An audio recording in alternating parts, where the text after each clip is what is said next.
Alors, Stéphanie, ça s'annonce comme une semaine un peu d'instabilité.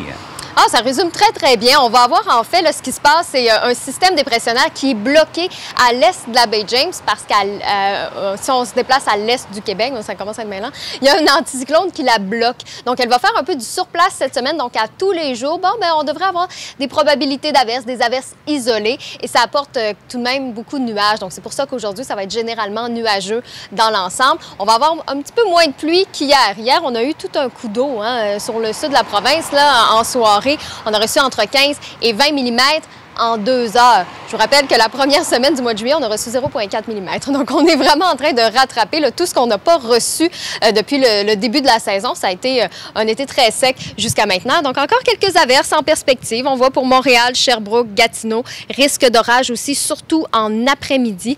Je vous dirais, Trois-Rivières, c'est un 60 de probabilité d'averse, généralement nuageux. Risque d'orage à surveiller. Québec, Rimouski, Saguenay, on est à 40 de probabilité. Donc, un petit peu moins de chance, mais tout de même, prévoyez là, un peu de pluie pour la journée. Québec, on va même connaître un dégagement mi-journée, alternance soleil-nuage, mais à travers tout ça, donc, des petites averses isolées. On voit qu'à l'est de la province, ça semble un peu plus lumineux. C'est vrai, Sept-Îles, Gaspé, alternance soleil-nuage, 40 de probabilité d'averse seulement tard en après-midi. C'est vraiment demain, là, la Côte-Nord, que vous allez être touché par le système dépressionnaire. Vous allez recevoir une bonne trentaine de millimètres d'eau. Les îles de la Madeleine, aujourd'hui, c'est dégagé. Et l'Abitibi-Témiscamingue, alternance soleil-nuage avec 60 de probabilité d'averse et risque d'orage. Donc, très instable. On a des maximums de 21 à 30 degrés. Toujours cet avertissement de chaleur au niveau de Gatineau, Papineau, Pontiac, La Chute, Saint-Jérôme, Lanaudière, Montréal-Laval, où avec le facteur humidex, sensation de 40 encore pour la journée. Déjà ce matin, oh là là, on sort à l'extérieur. On a un humidex de 34 là, ce matin à Montréal.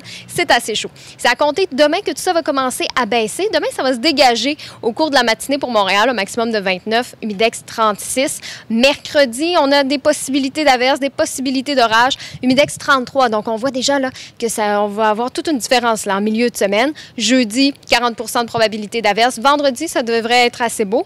Québec pour demain, bon, on a un 80 de probabilité d'averse, mais c'est concentré le matin. Par la suite, dégagement possible, alternance soleil-nuage, maximum de 28, sensation de 35, un peu moins humide pour le reste de la semaine à Québec, mais mercredi, jeudi, on voit le 80 de possibilité d'averse, des orages. Donc, ça va être un petit peu plus guéri, semble-t-il, pour Québec là, le reste de la semaine. Donc, c'est très, très varié. Pour ceux qui c'est la deuxième semaine donc des vacances de la construction, ça va être coussi-coussa, disons ça comme ça.